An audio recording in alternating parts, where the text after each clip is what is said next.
All right, here's what the Eastern Conference standings, the final Eastern Conference standings, look like. Celtics with 64 wins, a gaudy 64-win season. The Knicks edge out the Bucks for the number 2 seed based on today's results. And there it is, all the way through 10 in the play-in tournament. Chris Mannix joining us. I believe I have this right. Here's the way it goes. The Celtics will likely play the loser of Philly-Miami because the winner of Philly-Miami on Monday is the 7 seed. They get the Knicks. The loser of Philly-Miami then hosts the winner of that other game with those other 2 scrubs, Atlanta and Chicago. And so then the loser hosts that scrub. They should win. And so it's either going to be Philly or Miami, but it's going to be the loser of Wednesday's game. Got that right? Got that right. Most likely scenario, Philly or Miami. Okay.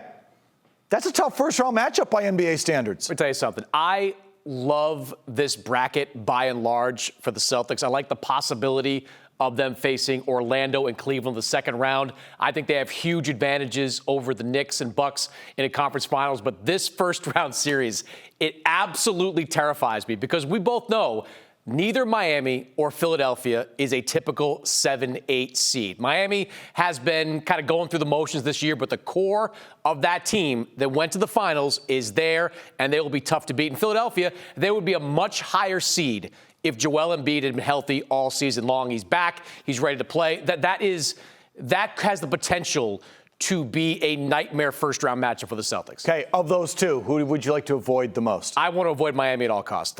We saw what Miami can do in the postseason. The game slows down. Their coaching staff is elite. Jimmy Butler is a closer at the end of games. I don't want to play that team, that defense, and a team that's proven they can do it at an Eastern Conference championship level as recently as 1 season ago. Philadelphia is tough. I think Philadelphia might be a little bit better this year as well because Tyrese Maxey has taken a step forward. But, Mike, we've seen the Celtics own the 76ers over the last 5 years. They owned them during the Ben Simmons era, and they've beaten them up pretty good now. I'd much rather face Philadelphia in that first round. Okay, so the Celtics won their last 2 using a lot of bench players. Prior to that, they faced Milwaukee and the Knicks, and what you thought would be, if they wanted to treat them like this, Eastern Conference sort of tone-setting preview, playoff previews, and the Celtics kind of laid down in both of those games. Did that concern you at all? The Knicks game worries me the most, right? Like, the Celtics knew going into that game that matchup would probably be their last of the regular season. Charlotte